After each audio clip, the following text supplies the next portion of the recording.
Because after 7.5 years, we finally have Will on here, who, if you've been listening the whole time, you will remember from the first 2 seasons where we're like, Will's gonna join us any day. So, we finally got him. 2025. Oops. Better late than pregnant. Hey, get in here. Dallas is about to start.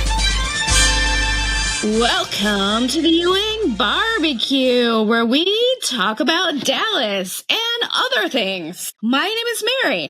I'm Sarah. Josh here. I'm Brad. And I'm Melanie. And this is Will. This is Will, finally. Will, absolutely were your delightful, by the way. emails getting lost for six years? I was in the sanitarium.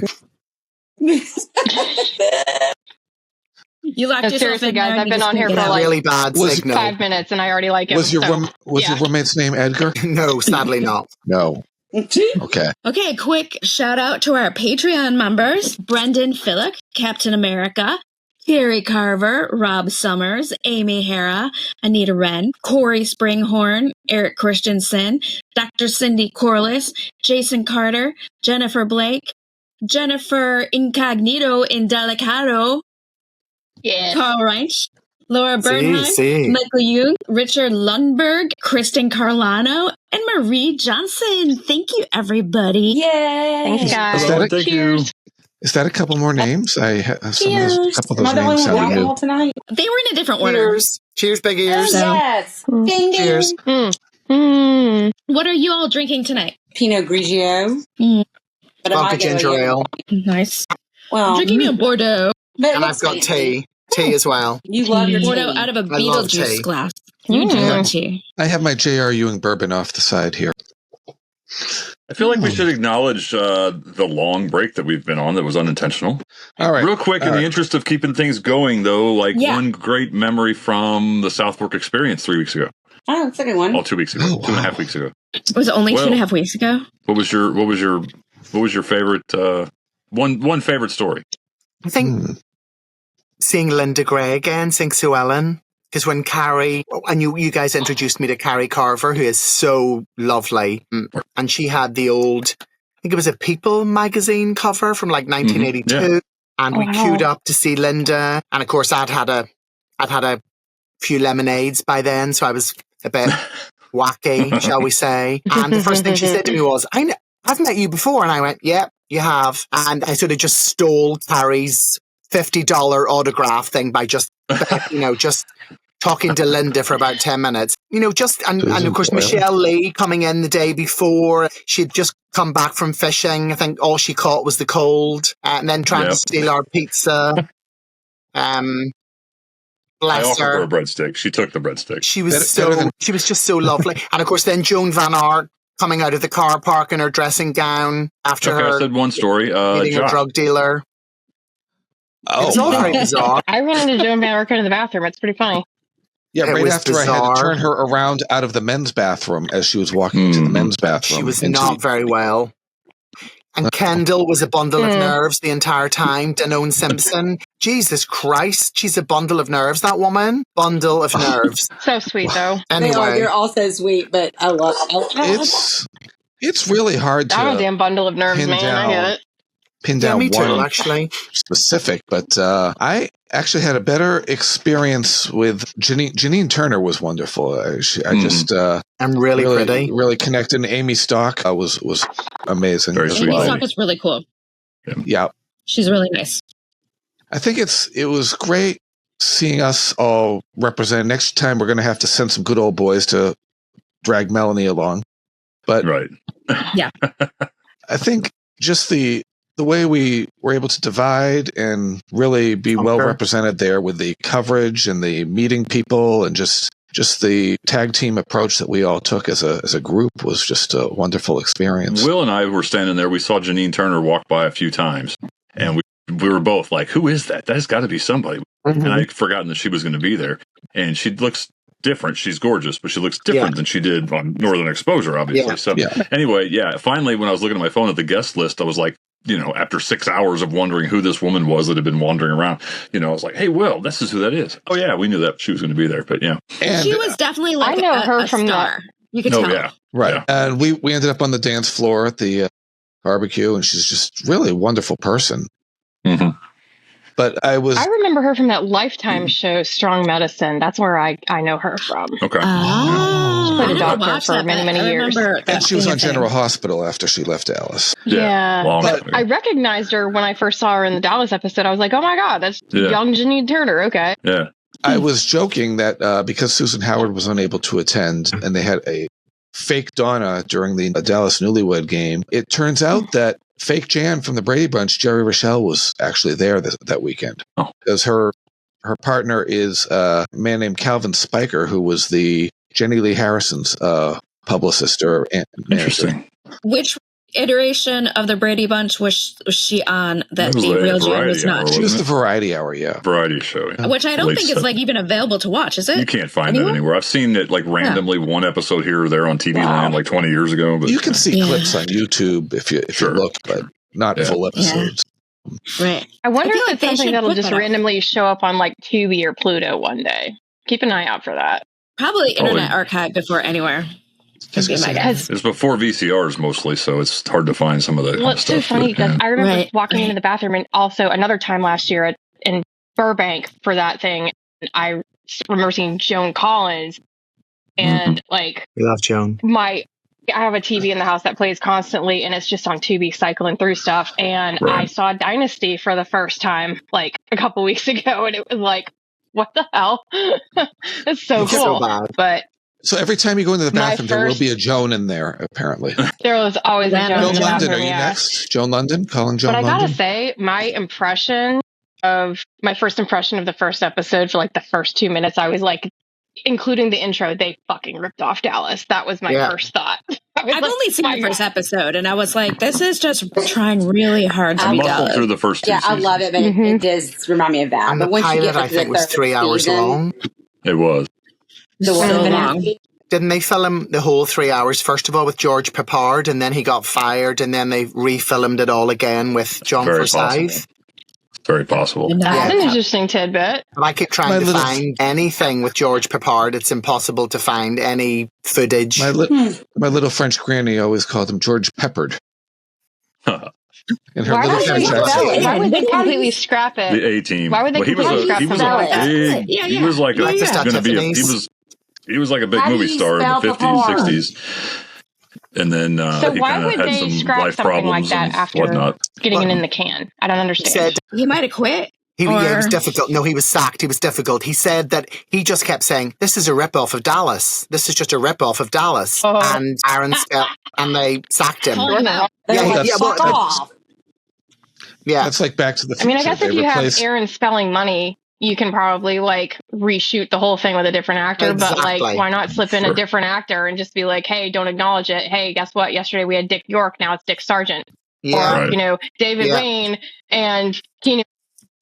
Right. Yeah. Well, that's the part of this would now be played by Barbara Geddes and Donna Reed, Colleen Camp, and Mary Crosby, David Acker, and one moment from one favorite moment. Well, it was Will and I that did see the escapee in the parking lot in her nightgown. The what? That was funny, but sad at the same time. This Joan Banner when she was missing. Probably the personal highlights that I got to see everybody except for Melanie. I wish Melanie would have been perfect. And then I had like the actual thingy. The actual was probably just that it was a lot more, I think, more laid back this time. And I feel like a lot of the stars actually like came in the lobby and they sat at the bar. I mean, I'm not saying Linda Graham, but the other Barry ones Corbin. and they're all they're all like Phyllis. I mean, as I'm saying, I love Phyllis. But just I think that was good. Everybody and I met some new people, and I drank a whole bottle of Jaeger. Nice. And I was sober, and he said he didn't think I could do it, and I did. That tracks. Well, you were there for the performance on Saturday night. What did you think of the Deb, and Al? No, singing? I missed that. Oh, you missed that? Oh, okay. Yeah, didn't see that. Okay. Well, it's on YouTube, everybody. We have the whole week. We have the whole weekend on our YouTube channel for anyone that was not able to be there. So check out the South Fork Experience playlist so you can just everybody out there. Mary, one favorite moment. My favorite moment of the actual event was having Steve come up to me and like my art. That was cool. That was really, really cool. He completely random because you had just gotten there and he was there and I had on Thursday night. My luggage and he was just like, he saw our poster for season 7 that I made and he's like, what is this? Oh, wow. Whoa. And he was like, this is really great. And then he's like, I was an art major in college. And I was like, I didn't know that. So that was really cool. And it was not officially part of the event, but I also really liked Brad took us all to those of us who were not able to go to the official fancy VIP thing. We went to our own version of the Oil Barons Club. We did. And we got all dressed up and that was really, really fun. Some of us got all dressed up. And Melanie, if you haven't seen it, I got Mary to wear gold high heels with her dress. I did. I wore gold high.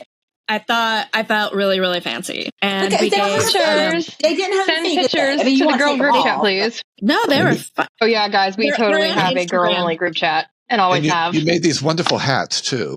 You did? Oh yeah, I love the hats. I did. And all of the stickers. Only 2 of them were stolen, and a bunch of my stickers were stolen. But it's fine. I don't really. And if you're listening and you stole them, fuck off. That's rude. You could have given them to the bar. You could have given them to the front desk, but you tried to be an asshole. And if you try to sell them online, I'm going to see it, and you're going to be punished. And I will have your name.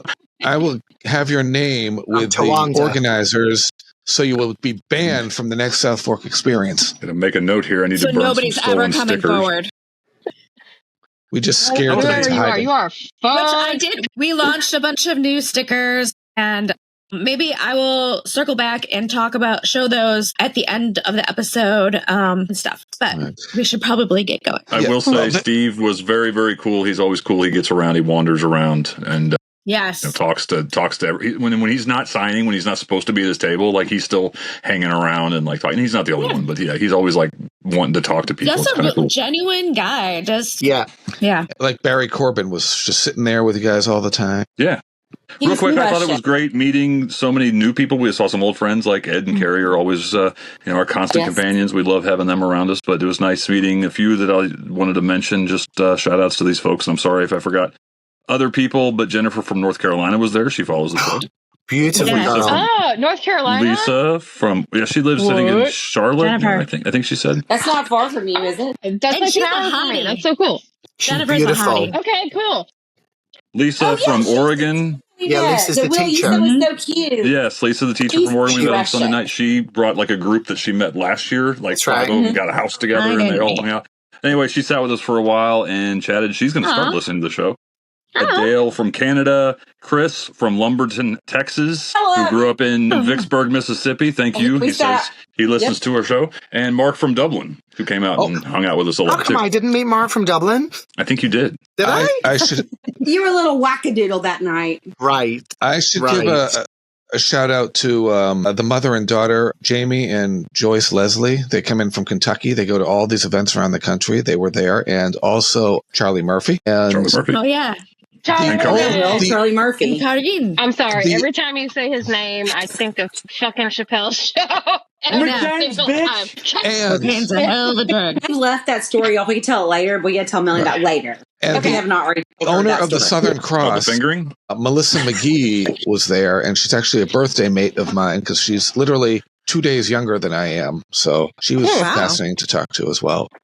Where is the Southern Cross Ranch in reality? It's the Southern Cross. Where is it? It's in, is it? I believe it's in Forney. I think it's technically Parker, Texas, but they said some people said Forney, so I'm not sure. It's right there on the border of Parker and Forney. So it's quite close to South Fork in reality? Where we were? Yeah. We were maybe 15 minutes away. Okay. Across, you can actually see the Dallas skyline from certain parts of the property. We've gone over there. We've been to you have an open invitation. We have an open invitation to explore. You're talking about Southern Cross. Next time. You know how it's meant to be in San Angelo? Okay. Is that your lover? And very quickly, anyone in upcoming appearances. You have Armory Cats coming to TerraCon in Boston this weekend after Labor Day. So that's the 4th, 5th, 6th, around there. Chiller, you have Cherie Wilson and Donna Mills. That's in New Jersey the weekend before Halloween. And just announced Yes, just announced for 90s Con in Hartford, Connecticut in next March.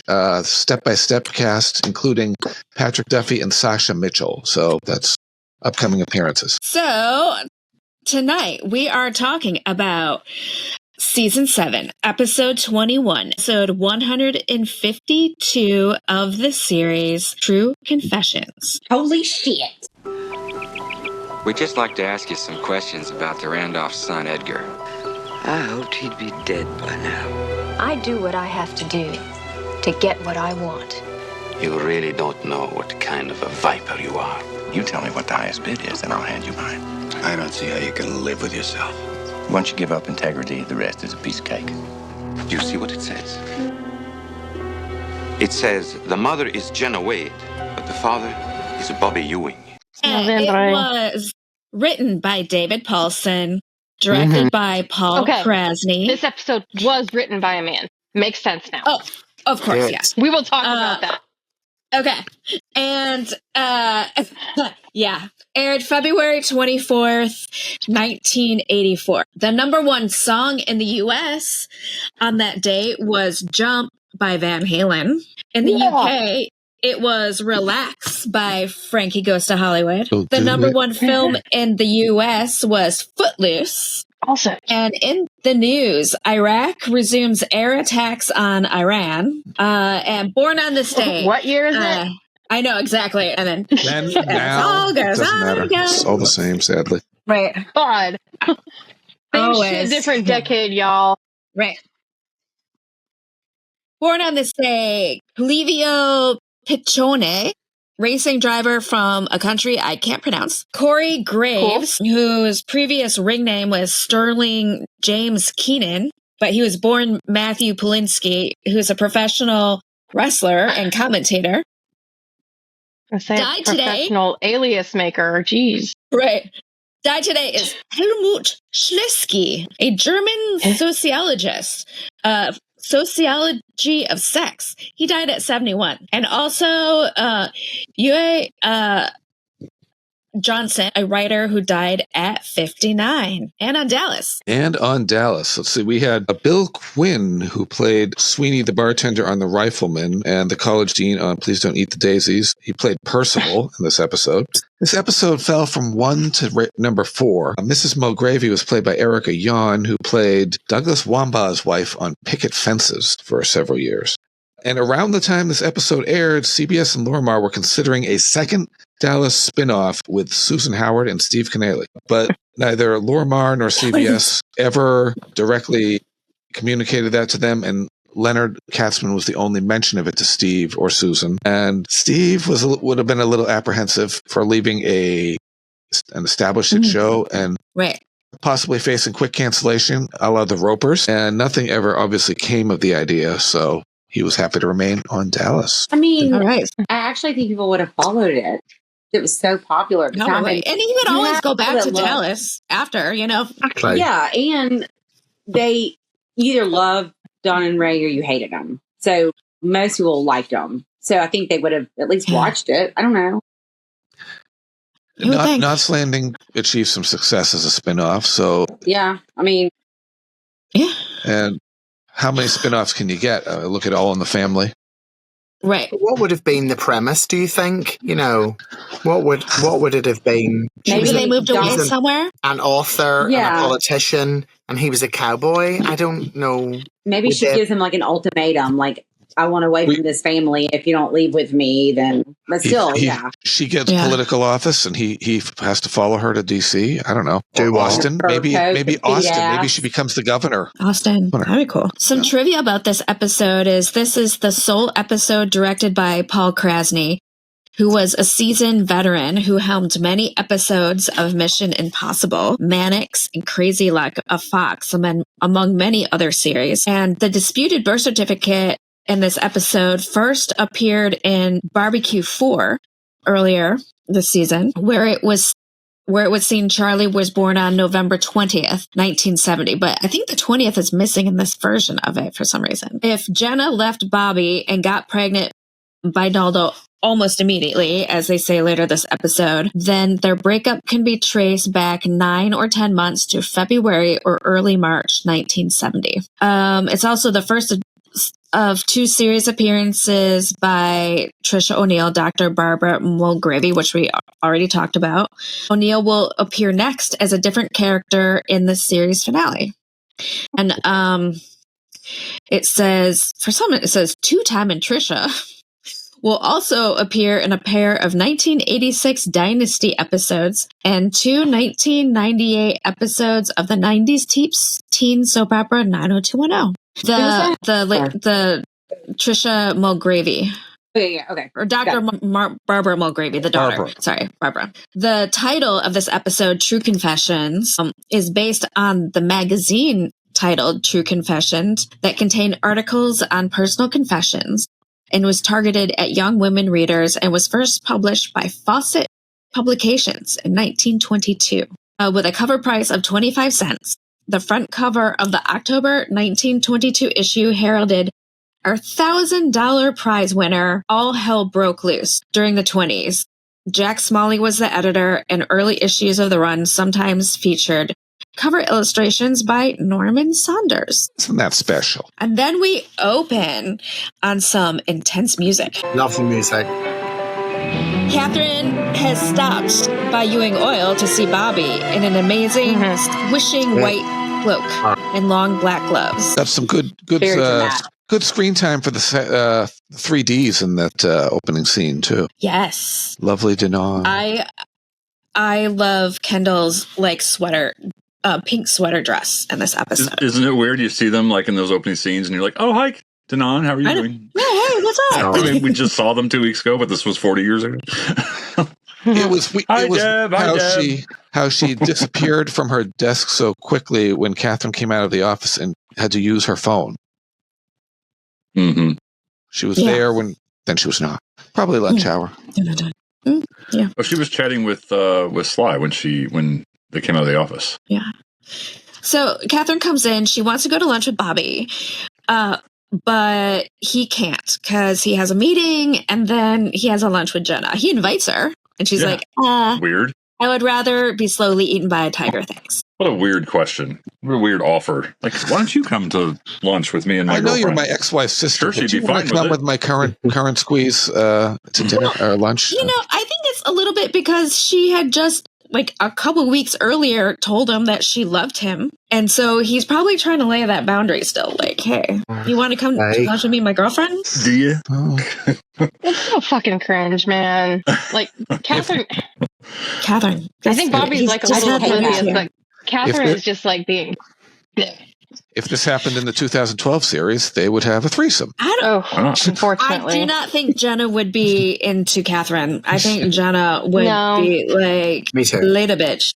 And I don't think Bobby would be into Catherine either, honestly.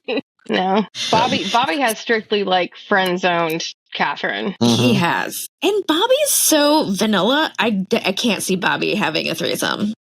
That would stop Cynthia from writing that, though. It's so obvious. It is so obvious to everybody around that Catherine has eyes for Bobby, except Bobby. Bobby has no idea. Bless him. He just doesn't want to know because he's just oh my God. Yeah. But so she gets pissed and she immediately calls Naldo Marquetta, which I think I told this story on a different episode, but I could never remember the name Naldo Marquetta when I was a kid, when the show wasn't on. And so I would just think of the commercials for Taco Bell. And so I always called him Nacho Bel Grande. So I might be referring to him on this show as Nacho Bel Grande. And I'm sure that the Marquetta name is based on Camille Marquetta. Mm. Well, she wrote the first episode where his name was mentioned. I think. I think. And she's the one that Somebody wrote fact check that. Jenna on for sure. All the early Jenna stuff was written by Camille. Did Katherine pronounce it Marchetta? Did someone? Always, yeah. Okay. Yeah. Do you think that was her being kind of spiteful? I think she just didn't know what to say, and they didn't correct her. No one corrected her. Yeah. Okay, so Katherine is the ultimate Karen because she's fucking rich and she can do whatever the hell she wants, but she chooses to get her nose into other people's lives that have absolutely nothing to do with her. For Was some she meant to be a news crazy fucking reporter? scheme. Was not her? She was. Like, yeah. Go be a news reporter. What are you doing, you crazy person? It's like her mother's death. I feel like she had a psychotic break. She seemed fairly normal prior to They that. both did. Both of those Barnes girls went nuts. Well, I guess Catherine's They not really a both went Barnes girl, apeshit. but she. And Cliff blamed himself because he should have been on that plane. So There's some mental illness running in that family. Oh, yeah. For sure. Especially Rebecca to like. Right? That's a whole other thing. Just like run off. But I mean, that was like the start of the spiral. and she lost. And She shit lost. rolls downhill, man. She lost 2 babies, a Katherine and a Tyler, apparently before. Right. Mm-hmm. So then we cut to Miss Ellie stops Sue Ellen as she's headed out of South Fork. In a beautiful car day. No, I think Sue Ellen was coming back in because I think she just she was returning from. Oh, is she coming? Yeah. Okay, sorry. She says you left early or something like that. Coming from that was in the previous episode. I believe she gave Peter the heave-ho. Sure. Again, walk of shame. Again. There you go. Got it. Walk of shame. Same wavelength. The walk of shame. And Lucy comes in and she wants to talk about Peter. She's always got Peter on her mind. I don't. Has she not gotten the hint yet? No, for some reason she's just like she's gonna don't get know it. about Peter. And That's Lucy weird. is bouncing in every scene that she's in. She's just like, "Hey, Peter," and then she says that. Man, she sure recovered after Mickey. Well, Mickey, I think that's Mickey who? No. Exactly. She mentions talking to Peter, and Sue Ellen is just like, "I'm sorry, Peter called here," and she's like, "No, I called him. Relax." Sue Ellen's thinking in the back of her mind, we gotta Stop. Scott's arm. Hello, Scott's arm. Sue Ellen's thinking in the back of her mind, how do we get this girl to move to Knott's Landing so we can get her out of my hair?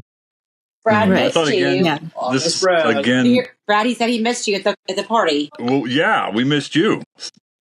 We did. Everybody is he didn't come to every one of these. I just brought him fancy last time. He wasn't there? Ed really missed you because he had to buy all the drinks. He wasn't there? He came that one time last time, and I was excited because I wanted him to go to it, like experience it, because I've been to all these concerts, but he experienced it, and what you liked it. I mean, he just didn't know a lot about the show, but he liked it. He said everybody was really nice, and then he got to see the crazies too. Right. I was like, well, I'm going to the Carrie Carver. He loves Carrie Carver. She's watching right now. She's listening. Hey, Carrie. Say something nice about Carrie. Sarah, thank you for not banging on my door at 2:00 in the morning this time. Thank you. That was me and Carrie, and we were going to do it again this year, but she told me I had the wrong room, but I didn't, because you moved 2 doors down, right? Yes. So next time, I told you, Carrie told you. next time I'll be in 324 because I'm just going to work my way down the hall. You're not so Yeah, loud. the last time I got yelled at by the front desk person because I was the first one to go back downstairs, and he's like, "You guys need to be quiet." I'm like, "It wasn't me." Oh my was god, quite interested. it's not the Your worst. voice is too deep for that. It wasn't me. Yep. It's not going to I was interested to see that Mary Lee Stone have an office, your dermal toll. considering she used to conduct a lot of business in her swimsuit by her pool. True. Right. It's good to see her in an office for Exactly. sure. She looked, Yes. you know, She's come along. This scene in Marylee's She looks office, professional. and again back at South Fork, I thought He's bringing her one. another great example of them using the natural light. I'm quotes, yeah, natural exactly. light from the windows to light the scene, which they didn't do in previous seasons, and I think they do it like in season 7 and 9, maybe in 8. I can't remember, but yeah. I wrote that in my notes. I liked the natural light in the dining room with Miss Ellie and Sue Ellen. It just looked like really early mid-morning. It was nice. I liked it. Same thing with Marilee's office. You know, just it does look good. She's come a long way from a DOA wife to with dark hair. Brunette. She's come into her own. And so JR, he calls on Marilee in her office, and he basically just throws a bunch of shade at her about her throwing over the cliff. Yeah, it's not going to look good for her if the cartel finds out, and he's just really trying to scare the crap out of her. And she's shocked that he even knew about it. But of course, she should know. Right. JR knows everything. JR knows everything. There are a few JR has eyes everywhere. Business. He's the original traffic cam. Business. Part of his business. So he says he's just doing it as like, hey, I'm just being like a friend here because I would like to do business with you in the future, and I don't want to see you sink yourself with this guy. And she's like, yeah. Right. In other words. South Park. And then we have a quick scene of Ellie inviting Ray and Donna over for chili. Yeah. I would like to call Miss Ellie's chili. It's supposed to be very famous. They're going to be farting. Big time. That's so Leave it to Sarah. Oh, beans. Good for your heart. The more you eat them, the more you fart. Fruit, the more you eat, the more you... Oh, my God. I see in trouble for saying that. Do you think Teresa chops the onions for the chili? Oh, probably, yeah. And she probably holds them under a running faucet to chop them so she doesn't end up crying because of the... to reduce her tears? Yes. Is that like a hot tip on how not to cry to cut onions? Apparently. Actually, there is something else. I don't know what it is. My mom told me I don't have some weird You could put on ski goggles, too. Yeah. Or just don't be a wuss. Fucking man up. Oh, my God. That's what I was going to say. No, I'm a wuss. Fucking man up and cut the goddamn onion. Did you know that the two gold buildings, the Campbell Center, is now just been renamed the Guild? I Googled that earlier. The Guild. We drove by there. Yeah. Not G-U-I-L-D, just G-I-L-D. So it's two 20-story gold buildings. The Guild. Oh, wow. What's in them? I think it's a mixture of apartments now and businesses. That would be kind of cool apartments, though. Imagine living in the Campbell Center. And I'm looking for Mark Watson's pimp car in the car park. No shit. I'd be like, where is it? We call him Porn Stash. Porn Stash. Okay. But I think there was a Taco Bueno near there, which is Josh Henderson's favorite taco place in Dallas. I'm a fan, yeah. Well, now we know where to find him. Yeah. Late night. He's in your area, or he was filming a Christmas movie. Last week. I didn't know what dates. Y'all told me. And of course, I was like, what? And then I was like, oh, yeah, I saw that. I did see it, and I forgot. I did text him to tell him that you live down there. So he probably was like, "Who the crazy one?" Yeah. Hey, I know all the fucking good spots here. Now on my screen, I've got all the bartenders. Peter bouncing on a very small trampoline. Oh, we're not there yet. Peter. But we're getting chocolate brown short shorts. Oh wait, Cliff's office. Did we do that already? No, we didn't do Cliff's office. Well, Don and Ray are off to Maryland. End of scene. Yes. That's where I was born. Cliff's office. Pam's concerned about the offshore drilling again and not having more partners. And then Cliff is trying to convince her to do it, and she's kind of thinking about it. And then Katherine shows up. Wearing that same ensemble that she had at Ewing Oil. Yeah. Katherine ruins everything. She tries. I love this. This is speed episode. Everything.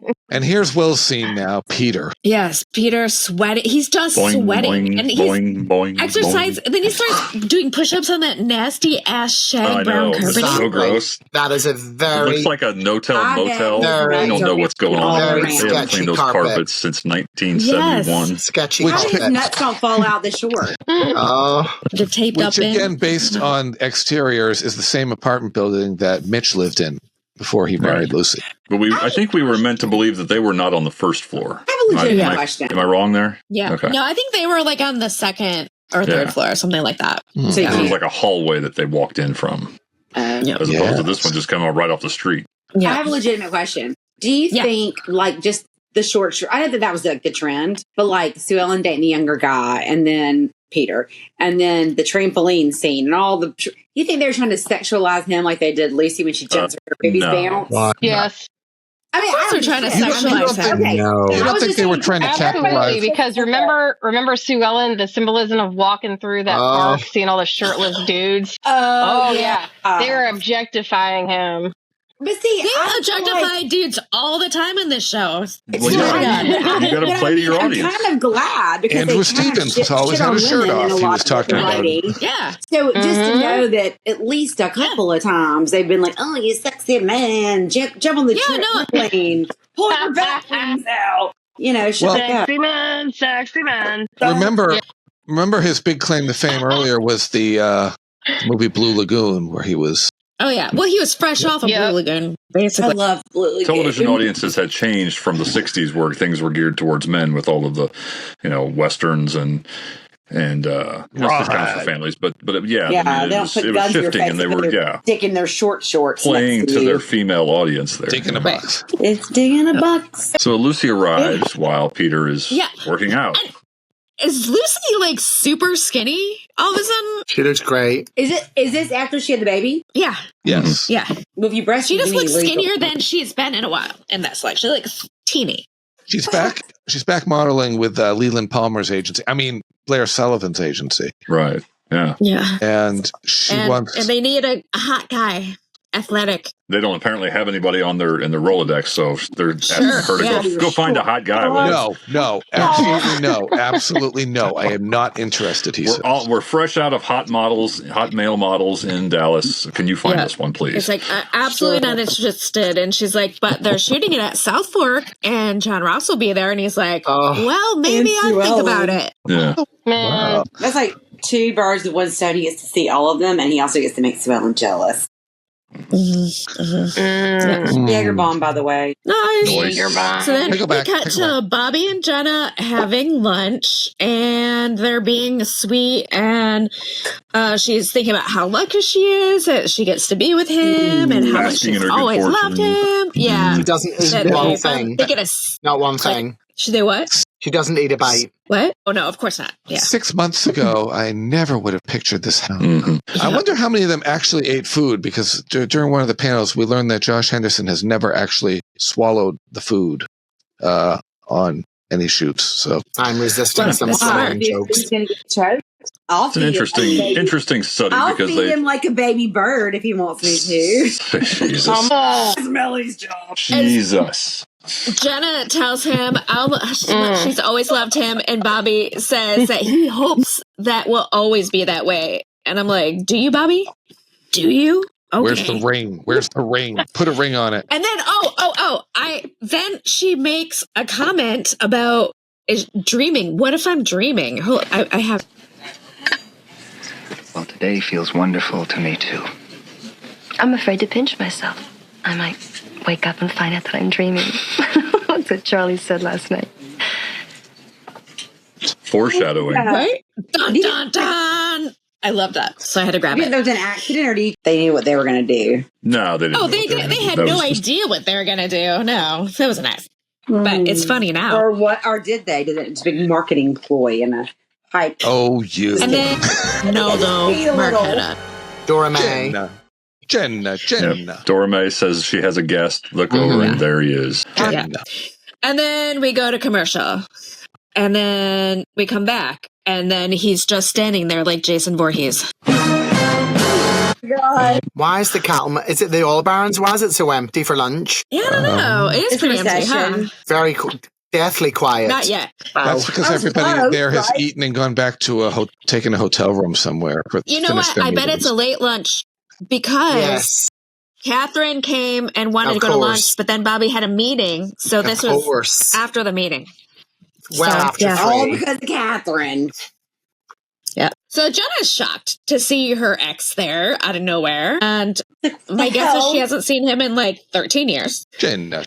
And she nervously introduces them, and it's ominous.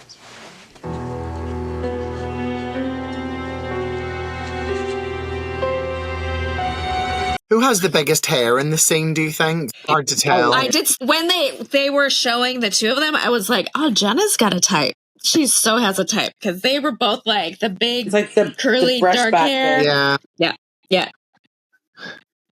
So anyway, he said that he wants helmet. Always. Yeah, call him helmet. Unless he has a blowout though, and that's really big. Yeah. So anyway, Nacho Belgrande wants to come over to her house. And she's like, yeah, I'd rather not, because I don't want Charlie to see you. And then he's like, well, I'll come tomorrow while she's in school. I know where you live. I'm like, dude, okay, that's creepy AF. Creepy right there. Yeah. Yeah. I know where you live. Like, I found you. I know your family. Probably you should be there too. This concerned you. I'll meet you at 9 a.m. I just feel like, spill it right now, buddy. Okay, whatever. And then Randolph meets with JR because JR made him. Yeah. And he's not staying long, so he's not eating, not drinking. They're meeting at this, like, it looks like a ladies' brunch kind of restaurant with the flowery curtains and the light blue tablecloths. Where there's a lot of watercress sandwiches and watercress sandwiches. I thought of that. Well, she asked him if he'd had lunch, and Pam's like pushing her off her cooking duties on her ex-mother-in-law. Like, why don't you make a sandwich? She said, "How's my big boy?" And the child is enormous. He's a little round. He is fugly. We found him online, and he's still a little round. Thank you. Yes, I think he's But we cute. love you, Eric. If you want to come on the show, please. Eric Farlow. Yeah, he was the only one. I found him on LinkedIn, and he totally just. I should see if he blocked me. He might have blocked me. It's absolutely him. Why did he block you? Yeah. I don't know. I messaged him. I'm like, hey, is there any chance you were a child actor on Dallas? If so. And then I never heard anything. Well, of course. I thought, look like him. I thought in the restaurant scene with JR and Edgar, I thought at first Larry actually choked by mistake, and then I realized it was in the script. Well, Larry I thought could he ad just lib. choked on his water and carried on because he's a professional. He might have been ad-libbing, yeah. What companies were filing an intention to bid and which ones actually bid. Right. And we had So Westar. he names Westar, 4-State, Oh, New yeah. England, Barnes & Wentworth. Could JR not? I've already guessed those four. Those are the four names. And the only one that had placed a bid is 4-State. Right. He could have just said the only one that's placed a bid is 4-State, and instead of going through all the Right. I know. So this whole scene is kind of just filler because we're going to have to come back to do the same thing again. But it gives us a very famous JR quote. I don't see how you can live with yourself. Oh, it's not hard. You'll see. Once you give up integrity, the rest is a piece of cake. Oh, God, that's classic. But you give a piece of cake. Meanwhile, Ray and Donna are arriving at Edgar's family home to meet Percival the gardener, maybe? I need to know what he rewind. was? gardener, groundskeeper. The groundsman. They're Groundsman? called gardeners, and they're the groundsmen. They're in charge of the whole ground. Groundskeeper. So he mentions that Edgar was sent up to the sanitarium, which we already knew that because they'd already been to the sanitarium and talked to the doctor, supposedly. They didn't have enough room to put that in this episode, or didn't want to hire an actor to play a doctor. But he does suggest that the former housekeeper, Mrs. Mulgravy, good Jewish name, former housekeeper, she might know. So he gives them instructions on how to get to the Mulgravies. That name, Mulgravy. Yeah, I like it. Stop you. Makes me hungry. He's not Jewish. I was kidding. Chicken gravy, beef gravy, turkey I know, gravy, that's and what Mulgravy. Hungry. You did. Everybody I was takes- like, Everybody takes that doesn't everything sound literally Jewish when to I me. say it. Like, what? You're so funny, Brett. What's my name? We just assume you know something we don't. Like, you know some Mulgravies, and No, What's Kat, my don't be name? so hard on yourself. Starts You're with not the same Jewish. prefix. South just Fork to at say. night, and all the lights are on. Start drinking, people. All the lights are on. Take a drink. I'll have to drink my cold tea. That's okay. Melanie's back. I'm drinking Costco water, so it's okay. That's what Roger Daltrey was drinking at the end of the Who concert last night in Boston. Really? Yeah. Tea. Who? The lead singer of the Who. Who? Who? Who? Huh? Who? Who are you? Bobby arrives at South Fork at night. Pam is still there talking with Miss Ellie. And Ellie says that, she's probably responsible for introducing her to porn I stash. still can't believe we didn't yeah. get pictures at the gate and the fence. Damn. We got it 20 years ago. When I we know, were but there. I've aged. You look exactly the fucking same. I was looking at You pictures do. the other night, and I was like, Exactly. what are you doing? Are those glasses you do look prescription? Now, wait. Very important question. Do you think Christopher got a temperature after eating Miss Ellie's food because she was fattening him up? No. right, To kill him she and eat didn't him like mention Hansel and Gretel? anything about that before. It was weird. Maybe she was testing her chili on him, and that made him sick. Raoul is No, laying no. the table in the background. Diarrhea. How old is he in this scene? The baby chili baby. Chili baby? That's Yeah, his no. name from now on. That's it. Chili baby. Christopher. He is no Four, longer maybe? Christopher. Three, He is four? Chili baby. Chili baby. Was that too The much chili passing baby. your fucking Dallas, Texas chili on my baby? You're gonna have a big old ass Well, he little was- diaper. He was Or born in 81. This is what, 80, It's 83, pretty hot. 84? 84. So he's In about the 90s, we called him He's Toad almost Boy, three, but I 'cause he like was Chili born Baby in- better. He was born in August It's the new of Chili 81, Baby. so he's Probably. It's chili baby until it turns into 2.5. 2.5 to 3. He's not gonna fucking baby It's February of 84. Right. That's true. 2.5. That's their problem. She's gonna take him home. He's gonna shit everywhere. All right. Sorry. Pam does not want to stay for dinner. JR arrives and they Bobby wants her to stay for a little drink. banter. Yeah. JR and his pleasantries again. I feel like Bobby's like this. You're not going to be making a habit of this now, are you? Right. After one visit every 2 months. And JR says he's not much on nostalgia as he leaves the room. JR, do you want to join us for a drink? Hell no. Oh my God. I drink alone. And Nacho Belgrande comes over to Jenna's. Whips it out. He whips out the big guns and he's just like, here's Charlie's birth certificate. Nacho. And then Bobby gets so excited. He's like, oh my God, it says my name. That mean I'm the father? That means I'm the father. Bobby, you are the father. And Bobby Jenna's James, just like, not Robert fuck. James. Yeah, I thought that. Right. And Jenna's just like, God damn it. Wait. His name's Bobby James for real? Robert James. No, I know that. That's what it says. Bobby It James says on there, the first. Bobby. Yeah. It would not say Bobby James because Robert is your legal name. BJ Ewing. I thought that. But Jenna did it in a hurry. Whoever did it, that is fucking fake. You would not put Bobby James. That would be like my boss's name is James. They call him Butch. Would you put Butch on your birth certificate or marriage certificate? No. I like Your Jenna's real legal condo. name. I love Jenna's condo. It's nice. Yeah. I like her brick fireplace. She feels cornered here, so she throws them both out. She feels, yeah, she does. Because Bobby, after Bobby's like, oh, I'm the father. And then Naldo's like, no, look at the dates. Which, okay. Bobby has never. That was Bobby spot has never on. done the math. Right. Mary Marquetta. Never bothered to ask, like, when was she born? When did you? Surely he remembers when she left him. Right. And then, he would probably be like, hey, when's your birthday? And then she'd be like, November. And he'd be like, oh, I guess you're not. It was a lot longer than that since I plowed her field. Yeah, she ran off in December the previous year. Right. So all those years, and he didn't think to ask when impregnated. Charlie's birthday was. That's what I'm saying. Like, that's on you, Bobby. Bruh. That's on you. Maybe she was really, really late with Charlie. Just really late. You can't be that late. That would make it. I was 11 days late, and that was hell. So I'm pretty sure. We had friends in the family that the mother was a month late.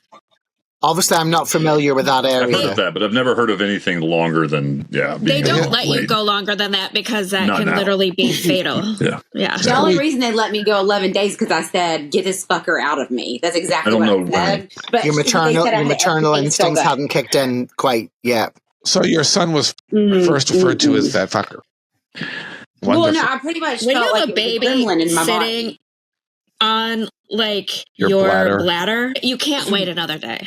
You can't. And it depends on their length. She was so long. She's permanently moved this rib cage up. My sciatic nerve is damaged forever. This rib cage is moved up because she was long and she was straight like this. Jenna did have the baby in Italy, so maybe they were just lazy. It was probably a mafioso doctor. What are you saying, Will? Like, we don't give a fuck. As a European, whatever. what are you saying about Italians? As a European. Well, she throws them both out. So she's silent for the first time ever. She's just like, get out. I don't want to do this. Bye. And then she runs upstairs and cries. I'm with Mrs. Mulgravy hanging the washing out on the line. Yeah. This is a little uncomfortable. Yeah, she's I'm glad she's Mama's polite. taking that hat off. Her hat was rare. She's polite till they mention Edgar, and then girl fucking loses it. Oh, she wishes he was dead. And then obviously something bad happened because she said she would have killed him. And if she had only had her gun when she entered that room. He's hanging out a lot of towels. Yeah. Maybe she runs a maternity ward. I don't know. Is she a midwife? Or Maybe. a doula? But you don't just wash one towel. He's got hundreds.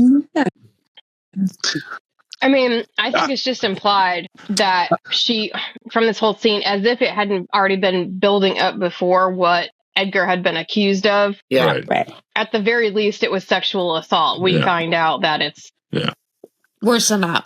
But do we know how worse than that? Did we find out how old he was? I know they said that Barbara was she 10? How old was he? Yeah. Late they just call him an teens. adolescent. Late teens. I think they said teenager, but that could So be they're both still like children, 13. essentially. Yeah.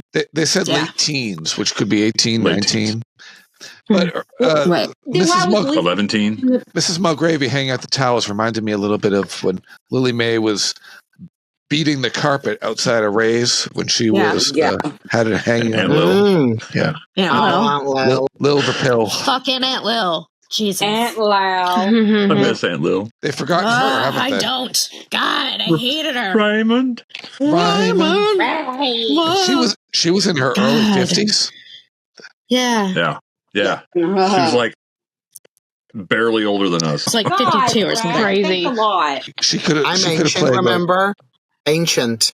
The 21st century, people just look better. That's all. She We could have drink played water now. She could have played Donna Mills. We do drink water. I tried to. They didn't drink water. And we really don't. I tried to. I was going to say, we really don't smoke now, but.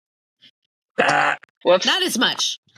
I don't care. Different things. Everybody's good. You know what? It's horrible for me. Well, your skin is pretty good for.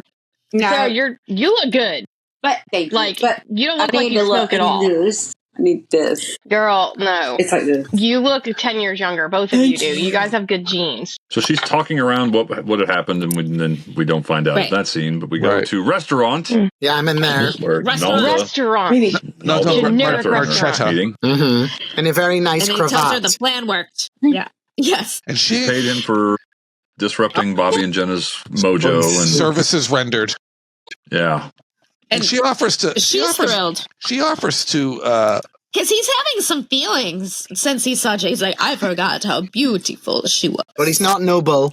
And then Catherine's like, he's an opportunist grifter, though. So the minute she mentions compensation, he's like, who? Yeah. I'm all about he's this. like, oh, yes, I still think I might love her. I'll still take your money because I never said I was noble. For $5 million, I love her very long. But then he calls her out because he's just like, I know who I am, but you don't know what a viper you are. And she's like, I just do what I have to do to get what I want. I love he's it. like, right. And we see her crazy eyes bopping around too. You know, and that's the funny thing about Naldo. He's like, you know what? I admit I'm scum. And you have no idea that you are too. You just have money, bitch. Basically, is what he said. Yeah. And she's like, he's just like, a gigolo everywhere he goes. Can we talk about this next scene?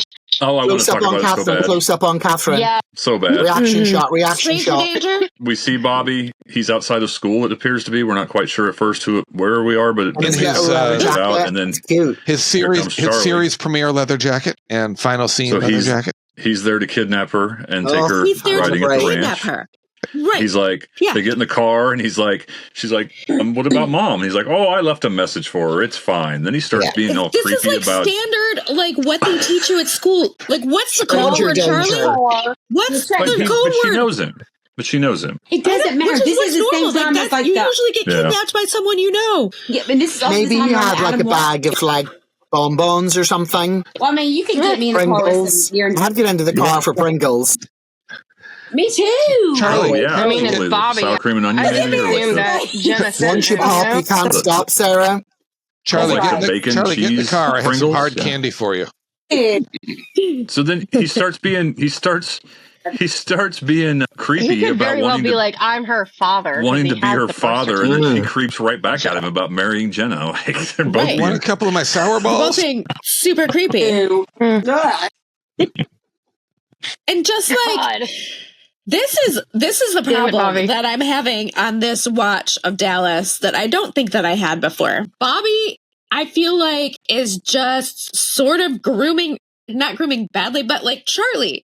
Like I worry about Charlie because he's just like, I want you to be my daughter. I don't have a daughter. You'd be the perfect daughter. I love and then it's creepy. No spoilers, but dude. Anyway, too much. Yeah. This is the same. It's a little bit Jimmy Savile. For You're so an adult. long. This is the same man. Well, for so long, this is like the same. just like he thought it was her daughter. He thought she was his daughter. Right. This is the same man that put And his I guess it's like that. He's like figured if he was going to be with Jenna, that wouldn't change. This is the same man that put his infant son in a forward-facing car seat in a convertible with no seatbelt. True. I mean, that was the 80s. I feel like that I probably but... sat in a front-facing car I seat. probably did a lot more. With no seatbelt. There's a picture of me just being held on my mom's lap in a car. Right. Yeah, me too. Yeah, I think I might have been hanging out of the sunroof. That kid is chunky. He would survive anything. The weak ones didn't survive, So I mean, here we are. The other car would probably be written off. I'm surprised he was chunky, considering his mother was a druggie when she was pregnant, and he was not. Everybody's so chunky. I don't think that's like a symptom of. Well, it could be the very first baby Christopher. That was not Eric Farlow, was it? No. When Did you're we under, ever get a name, like who that baby was? No, when you're under 2, according to Tyler Banks, you do not have to be. You do not. Yeah, they don't name you. You don't have to be credited. I learned that when I was watching All in the Family. The original baby Joey was never named. Then they were the Dager it's so twins, weird because all of the babies, like I remember specifically, eventually all of the babies who played Little Ricky on I Love Lucy, they were not credited until the 5-year-old, but they all had like cast pictures and like names and stuff in all the like biographies, and I was wondering if they had ever come up with the names for the infants on Dallas. If you or Even, somebody like, has Margaret. ever played an infant on Dallas, please call us. Lucas. Right. Now we're back in Mary Lee's office with JR. John Ross. Yep. Yes. And she wants to get out of that deal, but JR I like says, Mary Lee's suit, and I like a really big computer. It's huge. Hold on until it's not after switched the on. auction. Yeah. Hold on until after the auction. Which is just like so mean. But JR puts in the highest bid, then the company, it's still a win-win for the company. Well, yeah, that would piss Bobby off, though, because Bobby said, we're not going in on this. So he would have lied to Bobby yet again. Right. Mm-hmm. Yeah. So then Bobby drops Charlie off at Jenna's and is a little tense. She's just standing at the door. He's staying very far away from her. And he's like, no, I'm not coming in. And she's like, why? Why aren't you coming in? He's like, just not tonight. But I just want to tell you, like, I love you. I love you so much. And then she's like, awesome, I love you too. We're going to be a family. He should just like stand outside on our lawn with a boombox, like seriously in a mixtape. Stay away from child stalker. It is all very weird. Convertible. Considering he just had a blow up with Jenna, and then now he's snatching the kid from school and bringing her home after dark, and Jenna's just like, it's fine. And Jenna's just kind of standing there like, and then like he doesn't come up to talk to Jenna and just leaves, and Jenna's just kind of like, are you fucking kidding me? Okay. All right, whatever. Catherine's plan is working beautifully. Yeah. All the stuff he's shouting at Charlie, he's also shouting at Jenna. She just doesn't realize it. What? I said all the stuff that Bobby was shouting at Charlie, he's also shouting at Jenna, but she just doesn't really realize it. Or maybe she does. I don't know. She's not picking up what he's putting down yet. So then Katherine calls Bobby the next morning to arrange a lunch date, and he's just like, oh my God, I can't. I can't with this woman. Right. And then she's like, oh, you sound depressed. I'll give you a sympathetic ear. And he's like, bye. And a sympathetic vagina. Oh my God, Katherine, could you be more obvious? Oh my God. A sympathetic and vagina. then JR comes and he's like, oh, are you dating Katherine now? And he's just like, no, I'm not. And then back to the Mulgreaves. That would immediately raise my suspicions, Bobby. What the fuck? Come on. Your radar didn't go off with that? Like, he's seriously, JR asking that question? That's he's weird. A beautiful idiot. JR. Bobby's a beautiful idiot. He is a beautiful idiot. Yes. Anyway. So Ray and Donna talk to the daughter. Oh my God. Let's talk about this scene. Right. Yeah. Listening to her describe everything, like back and forth with Ray and Donna, and just how calm she was about all of it, and how like she was almost like forgiving in a way. I feel like they accurately displayed the anger of the mother. I don't necessarily feel like they displayed the anger of the victim correctly, even though she was a doctor and had like, gone through all this stuff. I mean, she was just like too fucking calm. It was too creepy. I was like, you have no emotion. She's a doctor. She's gone through therapy and shit. That's good. But at the same time, I feel like they're just... She's detached. We're just like, no, it's fine. He's fine. It's very blasé. For you to still like him. She's going to pick up an axe one day and wipe some people out because it's going to catch up. And I'm kind kind of with Ray on this, where I'm like, it's not fine. But like Ray also has no reason. No, really. Ray can't talk. So yeah, exactly. Ray. Yeah, he can't. 17-year-old hayloft. Yeah, No. It kind of he's like 35. Yeah, I don't know, dude. But who was the aggressor there? In this universe now that they are, they are uncle and niece, like it didn't happen. Sorry, but we saw it happened. Yeah. That's canon now. He was a full ass adult who could have been like, hey, let's go get some milkshakes instead of this. He could have been. He could have been. In the late 70s, it was acceptable for he could have been her father, which is ridiculous. What we consider, grooming and not non-consensual now was acceptable back then, and that's what's crazy, right? So she kind of. Sorry. Isn't he older than her dad? Who's about born the same first? age. It's unclear. I think Gary and Ray are about the same age. Yeah. About the same age. Yeah. I want to say Ray might be like a few days older because he was conceived while he was away at the war. Though, and then we're to believe that Gary was born after the war was over. So. Right. Weren't all implications that Gary and Val were like 17, 18 years old when they ran off? Yeah. Right. Okay. She was 15. That tracks then. So Ray was like 35.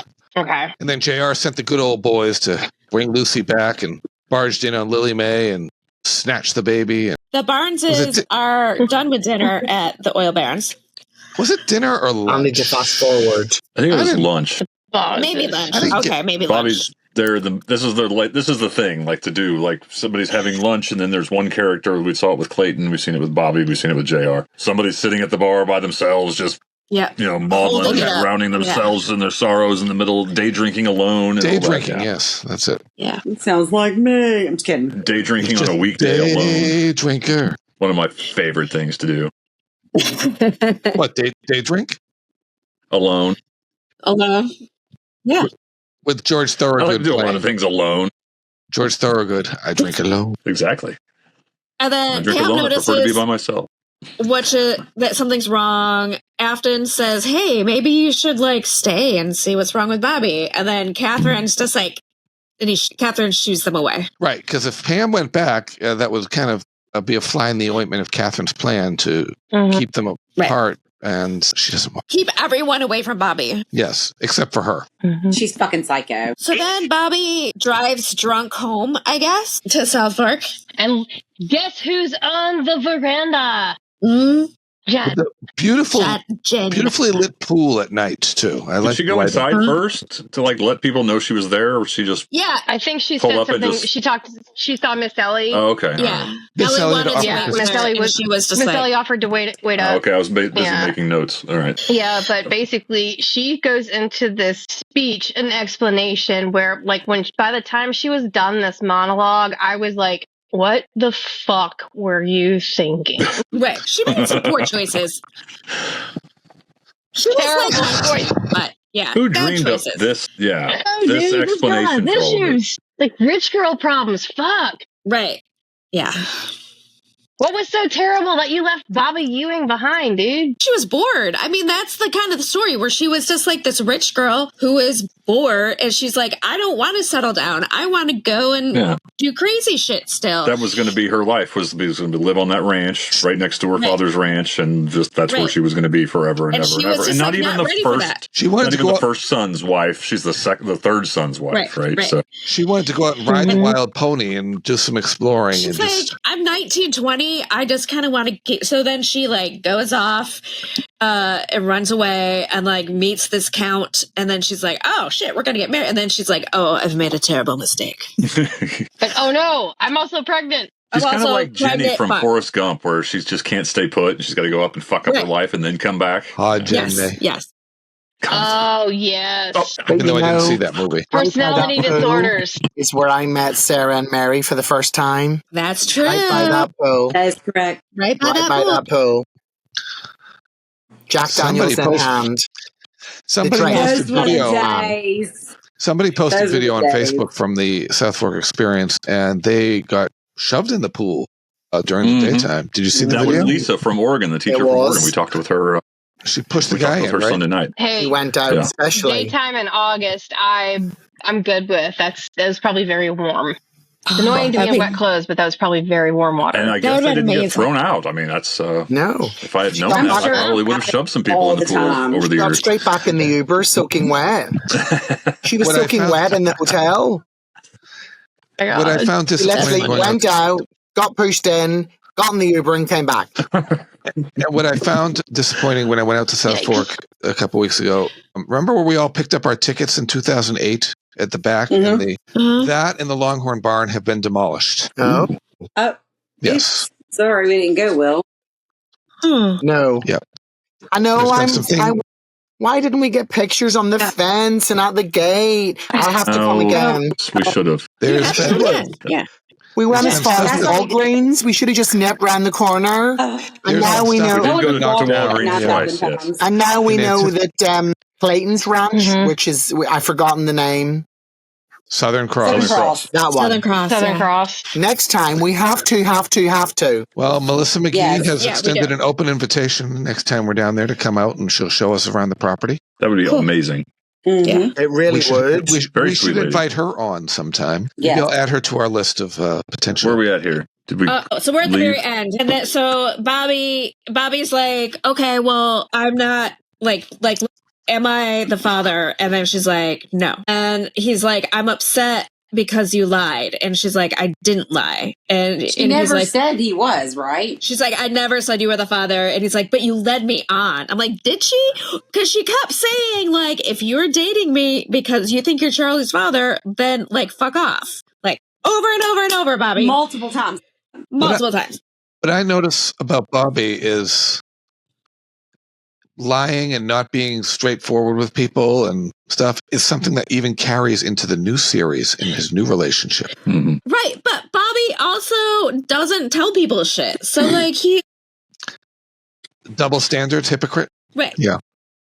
So then she's just like, okay, well, I would really like to be with you, and I'll be with you, and I'll be with you forever, but, like, if you can accept this. If not, and she walks off. And then we end freeze frame with just Bobby, single tear. And our favorite executive, Philip Capice. Right. I'm like, okay, Bobby, just Eeyore Bobby. Single tear, Eeyore. All right. Did you know the single tear is performative? I've heard somebody actually say his name is pronounced Capiche. Capiche? It might. But we say Caprice. It might. I say Caprice. I've never said Caprice. I've never said Caprice. There's no R, is there? So Capice. Yeah. Kind of like Chipotle. Nobody says Chipotle. Italiano mafia. And scene. Chipotle. Yeah. So I give this episode 5 bourbons. Whoa! Wow. Because this is one of this is a favorite of mine. And Charlie's sweet ass pink jacket that she's wearing when Bobby kidnaps her. Charlie is sweet ass. Wow, Brad. All right. Charlie's sweet ass. What? Sweet ass pink jacket. Mary wanted to try Smoke with Homa Girls too in that text message. Okay. Jesus. All right. I think I'm gonna give it 4.5, just because I do like the, what do you call them, Nachos Bel Grande. I like him kind of being in it, and I also like that Bobby's such a fucking puss bag in this episode. Like, he really is a puss bag. He really is, yeah. So it makes me kind of be like, this is like one of the only ones. Like, I love Bobby, but like this episode makes me say, you're a puss bag. There you go. 4.5 there. Interesting. I'll go with a 4.5 because some stuff happened, stuff didn't happen. It was just kind of, and Daniel Pylon comes in and we get to hear that a lot over the next year or so. And I'm going to give it a bowl of Miss Ellie's chili, which she probably tested on Christopher. And some dirty diapers. It gave him diarrhea. The toots. I'm dying to hear what Will has to say. I thought it was dull. Sorry. This was going to be a podcast, buddy. I'm here for I thought it was dull. Goodbye, Will. We love you. All the best. It's my swan song. All the build up for this. Good night, dear. Go get some sleep. God, you lasted less than Glenn Fry's series, South of Sunset. Jesus, one episode. How many bourbons? Out of 5? 5. Five's the best. 5's the best. So I gave it a 4.5. If you think it's dull. You got to go higher than That's that. the lowest burden count ever. That's the lowest ever. A That's a new generous record. 3. No, I gave Winds of Vengeance like a 2 something. Oh, that's hateful. Actually, I I love that. Brian freaking Dennehy. It is the worst episode ever. I love the ones that But are it does so have bad. Brian fucking Dennehy. Brian fucking Dennehy. Oh, yeah. Brian fucking Dennehy. Melanie, you're fading. I'm fading. What do you say? I'm too. Oh dear. I am going to give it a 4.5 as well, and I'm going to also give a therapist to the mother and a therapist to Edgar, and I need to give a therapist to the therapist as well. Girl's still got issues. Yeah. Everybody gets a therapist. Everybody gets one for you. One for you. Everybody gets a therapist. One for you. And here one bit of history after I watched like this Peter's episode, I balls went in the back table. and looked up season 3, episode 18, Jenna's return.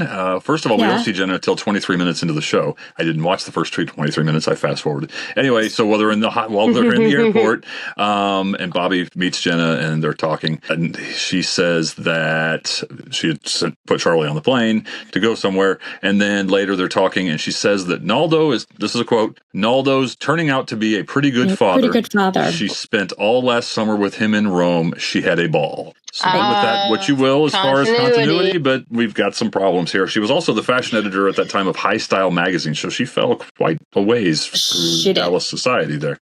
Yeah. I gave that a 4.6 this episode, a 4.6, and a single user trampoline, or a baby blue tablecloth, either way. One final shout out to the folks at Porta de Roma. They're in Richardson, affectionately known to us as Porta de Rossi. They treated us great. Portia de Rossi. We had a great time dinner on Saturday night with those folks. And I know, Josh, you ate there on Thursday. They were amazing. I would like to also piggyback on that and give a shout out to Charlie Murphy, who picked up the tab for basically all of us that were there on Thursday night. It was Francoise from Luxembourg, the woman from France, and Little Karen, Crazy Karen, Deb Twinelli, and he also picked up the tab for Kathy Podwell's table, which included her husband and Alan. And didn't Charlie and I get briefly engaged at one point? Is that what that was?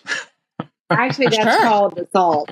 And here there's some inappropriate touching going on. Here are the hard candy balls that Bobby's going to offer Charlie in the car. I just love Why are you showing us your balls? Melanie, I have so much to tell you. Thank you, Amy and Carrie, for joining us in the Twitch room. I was very active in there, but we love you both. Do you like anybody else who might have dropped in? My balls. I might give an extra point for Peter's short shorts, now that I think of it. Okay. 3.1. 3.1. Yeah. Okay. Okay. Well, thank you, everybody, and we will talk to you next time. The Ewing Barbecue Podcast is a Stitches creative production. Produced, edited, and graphic design by Mary Louise Hutter. That's me. Social media by Josh Eilberg and Brad Mulholland. Our South Fork expert and behind-the-scenes helper is Jenna Tim. Please check out our website, ewingbbq.com, for all things Dallas and Ewing Barbecue related. Copyright 2025. Sit, Bella Lugosi, sit. Good dog.